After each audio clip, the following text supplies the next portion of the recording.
Au niveau de ce gouvernement, vous aurez noté qu'il y a 5 sortants, mais aucune femme qui sort du gouvernement, qui comptait déjà 5 femmes, et nous avons 9 personnalités qui entrent, dont 4 femmes. Ainsi, donc, le nombre de femmes dans le gouvernement passe donc de 5 à 9, soit donc le quart du gouvernement, puisque nous sommes 36, comme vous allez donc noter.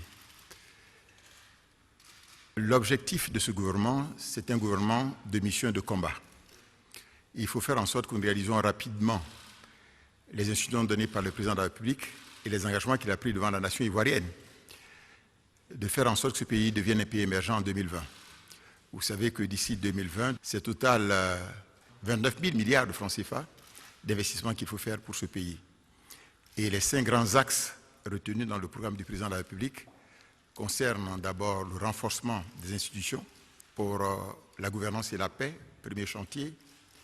Le deuxième chantier qui est très important pour la Côte d'Ivoire, c'est la transformation de l'économie. Le troisième chantier, c'est l'amélioration des conditions de vie des Ivoiriens. Le quatrième chantier, l'amélioration de la position des femmes et des jeunes. Et enfin, le 5e chantier, c'est l'Ivoirien nouveau. C'est pour ça que nous devrons aller très vite au niveau donc du travail gouvernemental, faire en sorte que sur le terrain, les choses s'améliorent rapidement.